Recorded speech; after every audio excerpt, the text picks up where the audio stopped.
여러분 안녕하십니까. 코로나19 통합 뉴스를 시작합니다. 중국 IT 기업 화웨이에 대한 미국의 제재가 오늘부터 발효됩니다. 미국 기술을 활용해 생산한 일체 반도체는 미국의 사전 승인 없인 화웨이에 공급하지 못한다는 내용인데요. 삼성과 SK 등 우리 기업에도 적용됩니다. 첫 소식 베이징 안양방 특파원이 보도합니다. 5G 장비 분야 1위, 스마트폰 세계 점유율 1위, 화웨이의 고통스러운 시간이 오늘부터 시작됩니다. 오늘부터는 어느 기업도 미국 승인 없이는 화웨이에 반도체를 공급할 수 없습니다. 삼성과 SK 등 우리 기업에도 적용됩니다. 중국 매체 황구시보는 소식통을 인용해 화웨이가 제재 전날까지도 반도체를 전 세계까지 띄워 운송했다고 전했습니다. 다급한 상황을 단적으로 보여주는 모습입니다. 중국 매체는 이렇게 비축한 반도체가 최장 1-2년치라고 전했습니다. 그때까지는 어떻게든 버텨보겠다는 것인데 중국의 또 다른 매체는 화웨이가 유럽 기업과 합작해 탈미국 산업사슬을 구축하고 있다면서 1-2년 안에 완성될 것이라고 보도했습니다. 중국 외교부는 화웨이에 대해선 별도의 입장을 내놓지 않은 채 틱톡 매각건을 예로 들며 미국을 비난했습니다. 经济霸凌的丑陋面目，中方对此坚决反对。我们将坚定地支持相关企业维护自身的合法权益。 중국 정부는 다음 달 발표 14차 5개년 계획에서 중국 제조 2025보다 더 진전된 이른바 반도체 굴기 전략을 내놓을 것으로 보입니다. 외신은 이번 제재로 한국 기업은 13조 원의 손실을 입을 것으로 내다봤습니다. 하지만 화웨이가 5G 장비와 스마트폰에서 우리 기업의 최대 경쟁자라는 점에서 장기적으로 보면 오히려 기회라고 진단했습니다. 베이징에서 KBS 뉴스 안양봉입니다. 미성년자의 성착취물을 제작 판매한 N번방과 박사방 등 디지털 성범죄자들에 대해 그동안 구체적인 양형 기준이 없어 솜방망이 처벌 우려가 제기돼 왔는데요. 법원이 이들에게 최대 29년 3개월의 징역형을 선고할 수 있는 새 양형 기준안이 마련됐습니다. 이재희 기자가 보도합니다. 다수의 미성년자 성착취물을 상습적으로 제작, 유통한 N번방과 박사방 일당들. 이 같은 디지털 성범죄자에게 법원이 중형을 선고하도록 하는 새 양형 기준안이 만들어졌습니다. 아동 청소년을 이용해 성착취물을 만들었을 때 피해자가 많거나 상습범의 경우 최대 29년 3개월의 징역형을 선고받을 수 있습니다. 기본 형량도 5년에서 9년으로 했는데 13세 이상을 대상으로 한 일반 성폭행죄보다 형이 셉니다. 범행 특성상 피해가 빠르게 확산돼 회복이 어렵고 최근 발생 빈도가 증가했다는 점을 감안했습니다. 판매와 배포 등에 대한 양형 기준도 마련됐습니다. 미성년자 성착취물 판매는 다수의 피해자가 나왔을 경우 최대 징역 27년까지 선고가 가능하고 배포도 최대 18년까지 선고할 수 있게 했습니다. 불법 촬영물을 영리 목적으로 상습 반포하거나 피해가 클 경우에도 최대 18년까지 징역형을 부과할 수 있습니다. 또 딥페이크 등 신종 디지털 성범죄에 대한 양형 기준도 만들어졌습니다. 그동안 감경 사유들이 적용되면 결국엔 솜방망이 판결이 나온다는 비판이 잇따랐던 상황. 양형위원회는 피해자의 처벌 불원, 가해자의 상당 금액 공탁, 형사처벌 전력 없음 등 디지털 성범죄의 감경 사유를 제외 축소했습니다. 반면 디지털 성범죄 전반에서 피해자에게 심각한 피해를 일으킨 경우를 특별 가중인자로 반영했습니다. 양형위는 관계기관의 의견 조회와 공청회 등을 거친 뒤 양형 기준을 올해 말 최종 의결할 계획입니다. KBS 뉴스 이재입니다. 어제부터 거리두기 2.5단계가 2단계로 완화되면서 밤 9시 이후에도 음식점 매장 이용이 가능하고 프랜차이즈형 카페, 제과점 안에서도 마시거나 먹을 수 있게 됐습니다. 하지만 서울에서는 10인 이상 집회 금지가 추석 개천절을 지나 한글날 연휴까지 이어지는데요. 어디에 갈 수 있고 무엇이 달라졌는지 민정희 기자가 알려드립니다. 프랜차이즈형 카페에 손님이 들어옵니다. 드시고 가시나요? 네. 그럼 QR 체크인 도와드릴게요. 어제부터 매장 안에서도 음료를 마실 수 있습니다. 카페를 다시 사용할 수 있어서 좋기는 한데 아직도 살짝 불안한 감정은 있습니다. 네. 그래서 계속 마스크를 끼고 밤 9시 이후엔 포장이나 배달만 가능했던 음식점에서도 이젠 식사가 가능합니다. 실내 체육시설과 300인 미만 중소형 학원, 독서실도 운영이 재개됐습니다. 12개 고위험 시설 중 PC방이 유일하게 해제됐습니다. PC방은 이제 문을 열었지만 음식을 먹거나 흡연할 수 없습니다. 좌석도 이렇게 한 칸씩 띄워서 앉아야 합니다. 또 19살 미만 미성년자는 출입 금지입니다. 상인들은 일단 한숨은 돌렸지만 여전히 힘들다는 호소가 더 많습니다. 여러모로 저희들도 장사가 물론 되지도 않지만 그래도 마음적으로라도 편하고 좋죠.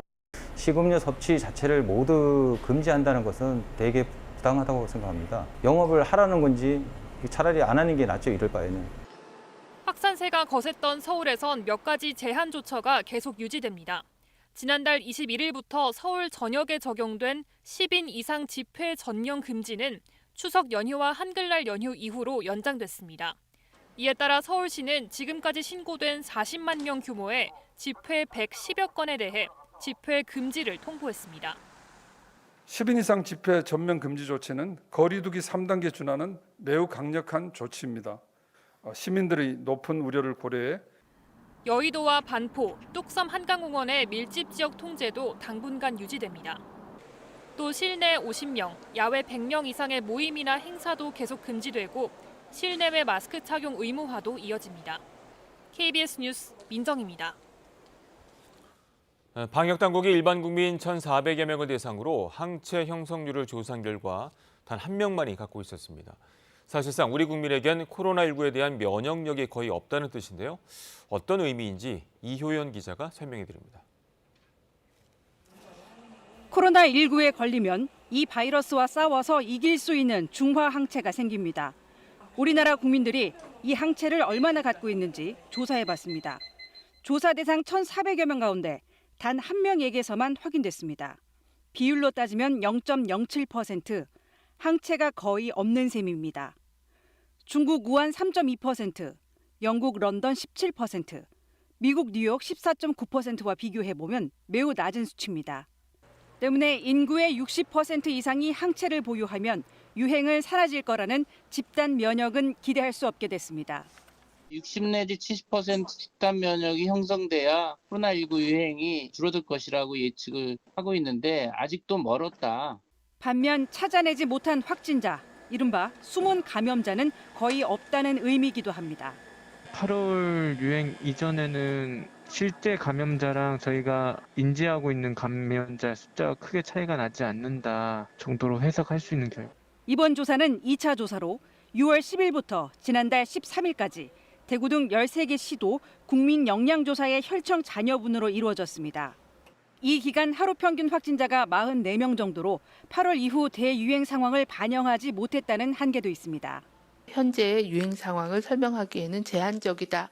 해외 사례에 비해서는 양성률이 낮은 것은 6월부터 8월 초까지의 국내 확진자가 적었던 것의 영향으로 1차 조사에서도 항체 형성률은 0.03%에 그쳐 방역당국은 조사의 대표성을 높이기 위해 앞으로 항체 조사를 2개월 단위로 계속할 방침입니다.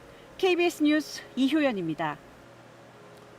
이번엔 방금 들어온 코로나19 소식 알아보겠습니다. 오늘 0시 기준 코로나19 신규 확진자는 106명으로 집계됐습니다. 국내 발생이 91명, 해외 유입은 15명입니다. 취재기자 연결합니다. 김덕훈 기자, 방역당국이 발표한 확진자 현황 전해주시죠. 네, 질병관리청 중앙방역대책본부는 9월 15일 0시 기준으로 신규 확진자가 106명 나왔다고 밝혔습니다. 이 가운데 국내 발생 신규 확진자는 91명이고 해외 유입 사례는 15명입니다. 국내 발생은 사흘째 두 자릿수를 유지 중입니다. 신규 격리 해제자는 389명으로 모두 18,878명이 격리 해제돼 현재 3,146명이 격리 중입니다. 위중증 환자는 158명이며 사망자는 4명입니다. 누적 사망자는 367명, 치명률은 1.64%입니다. 지역별로 보면요. 서울이 32명, 경기가 31명, 인천이 8명의 확진자가 발생했습니다.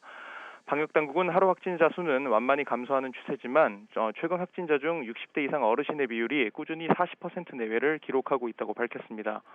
방역당국은 이에 따라 고령층은 외출을 자제하고 특히 건강식품 설명회 등 사람들이 많이 모이는 곳은 피해달라고 요청했습니다. 지금까지 문화복지부에서 KBS 뉴스 김덕훈입니다. 계속된 폭우와 태풍으로 북한도 큰 피해를 입었는데요. 수해 현장을 잇따라 방문했던 김정은 위원장이 이번엔 수해 복구가 모두 마무리된 황해북도 지역을 찾아 복구에 투입된 군부대를 격려했습니다. 보도에 김경진 기자입니다.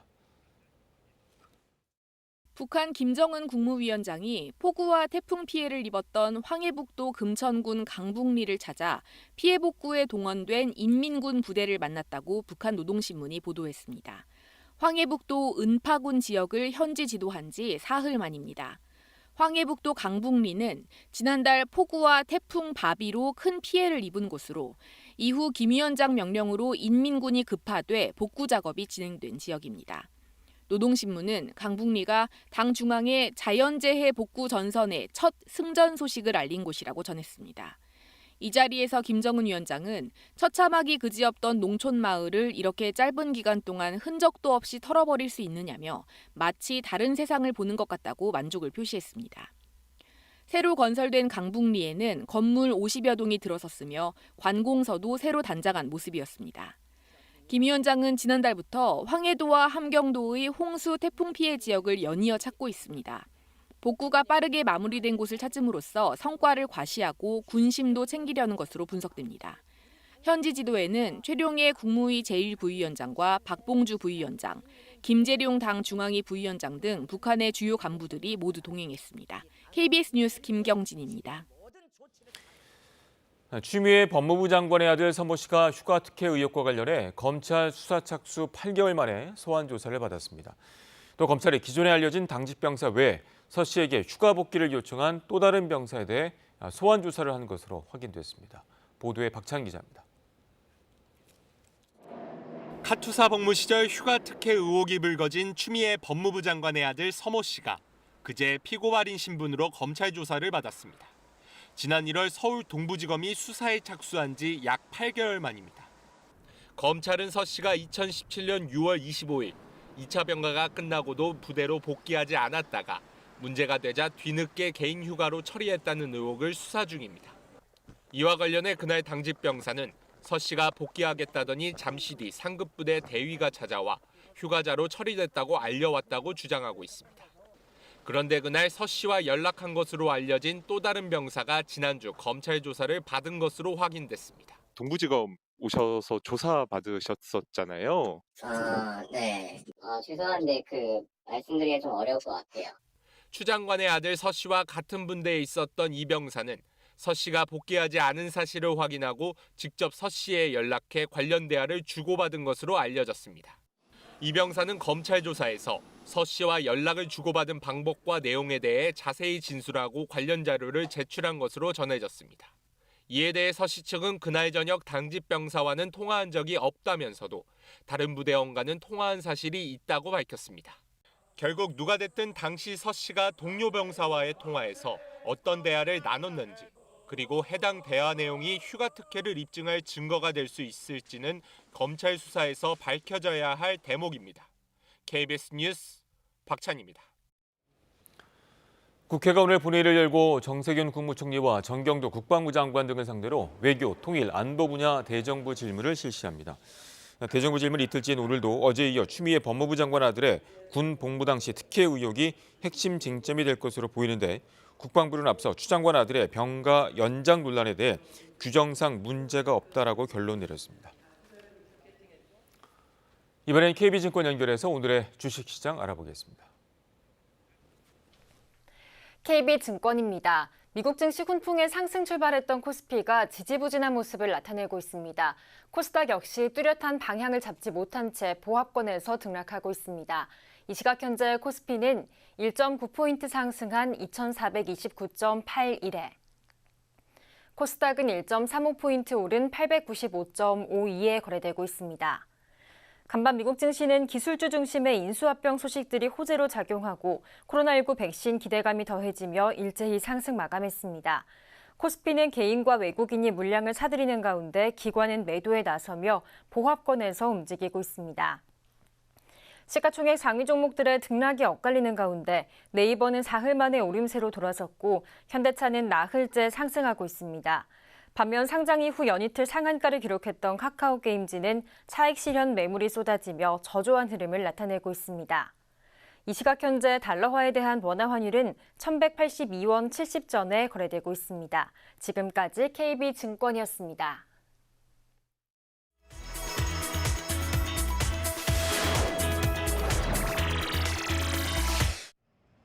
프랑스 파리에서는 코로나19 이후 자전거 열풍이 일고 있습니다. 파리시는 코로나19 봉쇄 조치가 완화된 후에도 사회적 거리 두기를 위해 시민들의 자전거 이용을 적극 권장하고 있습니다.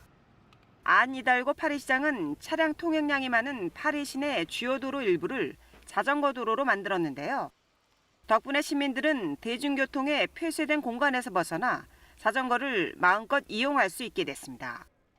파리에서는 자전거 통행량이 지난해보다 67%나 증가했고 릴과 류용에서는 각각 26%와 24%가 증가했습니다. 자전거 권장 정책은 대기오염 물질 배출을 줄여 국민 보건과 친환경에도 도움이 됩니다. 유럽의 대도시들은 일찍부터 기후변화 대책으로 자전거 타기를 추진해 왔는데요. 코로나19로 더욱 박차를 가하고 있습니다. 코로나19의 영향으로 폐쇄된 후지산에 NHK가 특별 허가를 받아 들어가 봤습니다. 해마다 20만 명이 넘는 등산객이 찾는 후지산. 등산로가 사람들로 넘쳐나고 쓰레기 방치와 외래 식물 유입 등이 문제가 됐습니다. 코로나19로 폐쇄돼 사람이 없는 후지산에서 전에는 보이지 않았던 것들이 눈에 들어옵니다. 등산로 여기저기에 있는 바위들. 후지산이 분화했을 때 용암이 굳어서 만들어진 현무암입니다. 후지산이 화산임을 보여줍니다. 해발 3,000m 부근에서는 희귀한 고산 식물이 자라고 있었습니다. 취재 도중 무허가 등산객들의 모습도 보였습니다.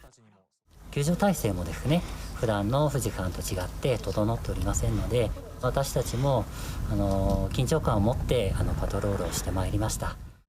이날은 등산로의 낙석을 막는 공사가 이루어지고 있었는데요. 많은 등산객이 찾으면서 산의 표면에도 영향을 줘 낙석이 많아졌기 때문입니다. 5시간 만에 도착한 정상. 구름이 마치 바다처럼 펼쳐져 있습니다. 사람이 없는 후지산의 모습은 그동안 사람들이 후지산의 자연에 끼친 영향에 대해 생각하게 하는 계기가 되고 있습니다. 중국에서는 관심을 끄는 영상 촬영을 위해 공공안전을 해치는 일이 빈번하게 일어나 문제가 되고 있습니다. 상하이의 한 지하철역 승강장. 젊은 여성 2명이 걸어가다 갑자기 다리 찢기 동작을 합니다. 공공장소에서 마스크도 제대로 쓰지 않고 다리 찢기 동작을 하던 이 여성들은 결국 벌금 처벌을 받았습니다.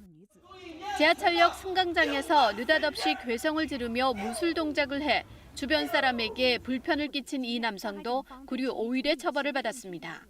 周围的人看到这样的类似的事情会引起一定的恐慌，但是更大范围的人不知情的不知道发生什么事情，他们也会跟着一起引起更大范围。 공공질서는 말할 것도 없고 목숨을 담보로 자극적인 영상을 찍는 사람들도 있습니다. 스촨성 광환에서는 고속도로에서 춤을 추는 모습을 라이브 방송으로 내보내던 중학생 3명이 경찰에 잡혀 처벌받기도 했습니다. 독일 베를린의 한 지구에 교통안전 표지판이 설치되는데요. 그 수가 정말 어마어마합니다. 베를린 북부 판코 지구에 오랜 계획 끝에 마련된 자전거 전용 도로. 자동차 도로와 구분되게 차선도 굵고 선명하게 잘 그려져 있고 도로 위에도 자전거 방향을 바꿔가며 그림을 계속 그려놨습니다. 그런데 이게 다가 아닙니다.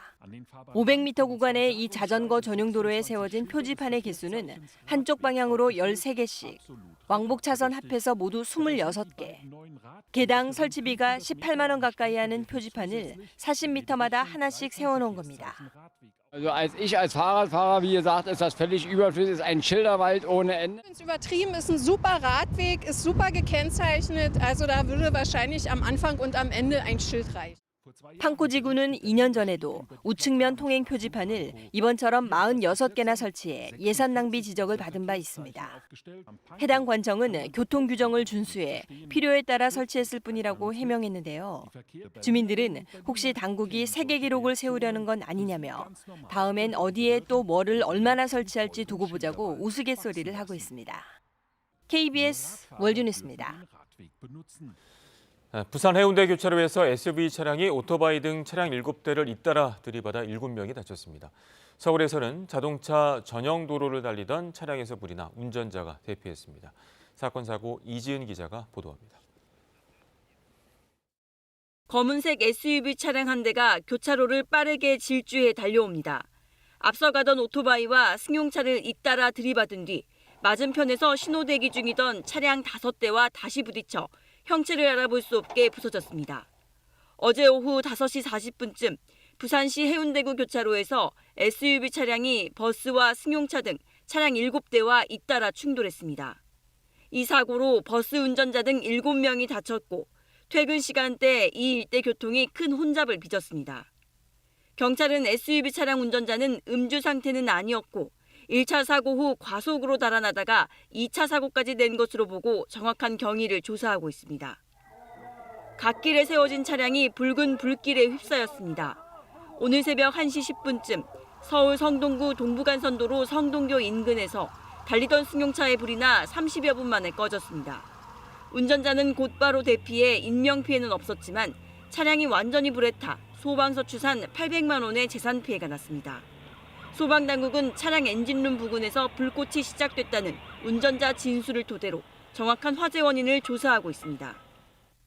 어제 오후 6시쯤엔 경기 부천시 지하철 1호선 소사역 부근 도로에서 승용차가 인도를 넘어 식품 가게를 들이받았습니다. 이 사고로 운전자와 가게 주인 등 모두 4명이 다쳤고 운전자는 의식을 잃은 상태로 병원으로 옮겨졌습니다. 경찰은 달리던 승용차가 중앙선을 넘어 인도로 돌진한 것으로 보고 사고 경위를 조사하고 있습니다. KBS 뉴스 이지은입니다. 인천 영종도에서 치킨 배달을 하던 50대 남성을 치어 숨지게 한 음주운전자가 구속됐습니다.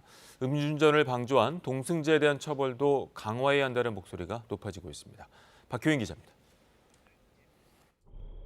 만취 상태로 중앙선을 넘어 달리다 오토바이를 치어 치킨 배달을 가던 50대 남성을 숨지게 한 인천 영종도 음주운전 사고. 경찰은 이른바 윤창호법 위반 혐의로 운전자 A씨에 대해 구속영장을 신청했고 인천지방법원은 A씨가 도망할 염려가 있다며 구속영장을 발부했습니다. 사고를 낸 벤츠 차량의 소유주는 동승자 B씨의 회사. B씨는 음주운전 방조 혐의로 입건됐습니다. 불과 보름 전 시와 방조제에서도 길가에 있던 40대 남성이 과속 음주운전 차량에 치여 숨졌습니다. 동승자가 있었지만 경찰은 30대 운전자에 대해서만 구속영장을 신청했습니다. 유족들은 동승자를 오히려 사고 피해자로 분류했다며 분통을 터뜨립니다. 음주운전자와 음주동승자가 멀쩡히 걸어다니는데 음주동승자를 피해자로 보는 게 이해가 안 됩니다. 동선을 역추적해보면 가해자라는 증거로 얼마든지 나올 겁니다. 그동안 음주운전 방조 혐의는 음주 사실을 알고도 운전을 부추기거나 묵인하는 경우 중에 한해서 소극적으로 적용됐습니다. 음주운전 방조 혐의에 대해 솜방망이 처벌이라는 비판이 잇따르자 정치권에서는 음주운전 차량 동승자에 대한 처벌을 강화하는 방안을 추진하고 있습니다. 이른바 제2의 윤창호법입니다. 피해자 구호를 제대로 하지 않은 음주운전자와 함께 동승자도 엄벌해야 한다는 청와대 국민청원 글에는 50만 명이 넘는 국민들이 동의했습니다. KBS 뉴스 박효인입니다. 밥 우드워드 기자의 신간 출간을 앞두고 지난 8월 트럼프 대통령과의 마지막 통화 내용이 추가로 공개됐습니다.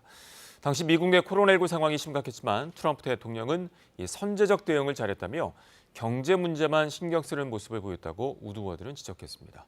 워싱턴 서지영 특파원이 보도합니다. 트럼프 대통령과 밥 우드워드 기자의 19번째 통화는 8월 14일 이뤄졌습니다. 신간 경로에 담길 내용을 묻는 트럼프 대통령에게 우드워드 기자는 코로나19 대응과 관련한 껄끄러운 내용이 포함될 거라고 말합니다. 트럼프 대통령이 코로나19의 심각성을 미리 알고도 미국인들에게 제대로 알리지 않았다는 내용을 언급한 겁니다. 대응에 전혀 문제 없었다는 트럼프 대통령. 이건 생명이 달린 문제였다는 우드워드 기자 간 설전이 벌어졌습니다. Nothing more could have been done. Nothing more could have been done. I acted early. 당시 코로나19 일일 평균 사망자는 1000여 명을 기록할 정도로 상황은 심각했지만 트럼프 대통령은 경제에 더 치중하는 모습을 보였습니다. The economy is doing. Look, we're close to a new stock market record. 출간을 앞두고 CBS와의 인터뷰에서 우드워드 기자는 트럼프 대통령은 폭탄 같다고 직격탄을 날렸습니다. 대통령은 국민에게 위험을 경고할 의무가 있지만 진실을 은폐했다며 트럼프는 대통령이라는 직책에 어울리지 않는 인물이라고 주장했습니다. 우드워드와 여러 차례 인터뷰를 통해 자기 입장을 최대한 반영하려 했던 트럼프 대통령은 코로나19 발언이 폭로되면서 오히려 역풍을 맞게 됐습니다. 우드워드 측은 가짜라며 트윗으로 반박했지만 여지는 계속되고 있습니다. 워싱턴에서 KBS 뉴스 서지영입니다. 오늘도 일교차가 크게 벌어지겠습니다. 한낮에 장수가 26도, 서울이 28, 대구가 28도 등 30도 가까이 오르는 곳이 많겠는데요. 한낮에 활동하실 때는 좀 덥다는 점 염두에 두셔야겠습니다. 하지만 해가 지면 이보다 10도 정도나 기온이 뚝 떨어지면서 기온 차이가 크게 벌어지기 때문에 옷차림에 신경 쓰셔야겠습니다. 오늘은 오후에 강원 영동과 전라도 동부 내륙, 제주도 산지에 5에서 20mm의 소나기가 오는 곳이 있겠습니다. 큰 일교차 속에 오늘 아침 중부 내륙과 전라도 내륙 지역은 안개가 짙게 껴 가시거리가 1-200m에 불과했습니다. 지금은 해가 뜨고 기온이 오르면서 아침 안개는 대부분 사라진 상태입니다. 오늘은 고기압의 가장자리에서 전국에 가끔 구름만 많겠고요. 강원 영동과 전라도 동부 내륙, 제주 산지에는 소나기가 지날 때가 있겠습니다. 낮 최고 기온은 서울과 광주, 부산 27도로 어제와 비슷하거나 어제보다는 좀 높겠습니다. 당분간 아침 저녁에는 선선해 일교차 큰 날씨가 계속되겠습니다. 바다의 물결은 모든 해상에서 0.5에서 2m 정도로 일겠고요. 동해안 지방은 너울성 높은 물결이 백사장까지 강하게 밀려들 수 있겠습니다. 안전사고 없도록 각별히 유의하셔야겠습니다. 내일은 전국적으로 비 소식이 있습니다. 아침에 제주와 남해안을 시작으로 차차 전국으로 비가 확대되겠는데요. 이번 비는 중부지방은 모레 새벽에 그치겠지만 제주도와 남해안 같은 경우 모레 다시 비가 오는 곳이 있겠습니다. 이 비가 오고 나면 점차 기온이 내려가면서 가을 내음이 더 짙어질 전망입니다. 날씨 전해드렸습니다. 코로나19 통합 뉴스를 마칩니다. 고맙습니다.